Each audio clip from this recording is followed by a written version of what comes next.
We grew up in Luton as a huge Asian diaspora, I guess. Lots of Indians, lots of Pakistanis, lots of Sikhs, lots of Muslims. And these people work as a team.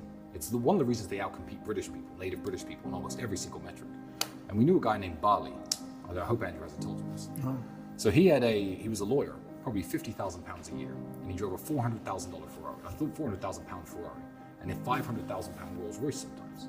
And we were saying, like, do you think Bali's a drug dealer? What do you think he's up to? Me and Andrew at the time, had quite a close brotherhood. And he looked at us one day and I said, Bali, how do you have all this money? How do you get these fancy cars when you're just a lawyer? And you're relatively young. He was like 26, 27, about 5 or 6 years older than I was at the time. And Bali's exact answer was, I remember he said, you white people are stupid. Now I'm mixed race. He wasn't talking anything racial. He was talking about, I guess, native British people. He says, you will have 5 sons, or your father may have 5 sons, which for someone in my culture, he was a Sikh, an Indian Sikh from Punjab. He said, that's a jackpot. And this Englishman's 5 sons will all move out of the family home. They'll pay 5 rents, probably to people like me. They'll take 5 different student debts out, go out 5 different career paths. They'll get 5 different mortgages, marry 5 different women, and never see each other again. You see, my father had 5 sons. Now I'm a lawyer. My brother's a dentist. My father's an engineer. My other brother owns a construction company.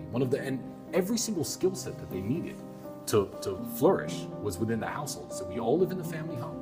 We pool our resources. Our women work together and prepare food for us. We work, and every time that we have new children, or the family is expanded, we just expand the house. My brother owns a construction company, and that way, as a group, we have 3 Toyotas, 1 Ferrari, and 1 Rolls Royce, and we can all use them anytime we like. And that was what introduced me and Andrew, because we were flat broke at the time. We had nothing to share. To the idea of certainly, you know what, if we can buy a supercar together, one nice car, then we can just share that car. And now, thanks to his car addiction, we have, 40 plus, minus the 10 or 11 that have been temporarily seized by the Romanian government.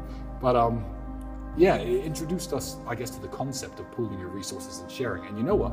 He's 100% right. That is a lesson you can learn from the Indians, from the Pakistanis, because it's benefited us massively.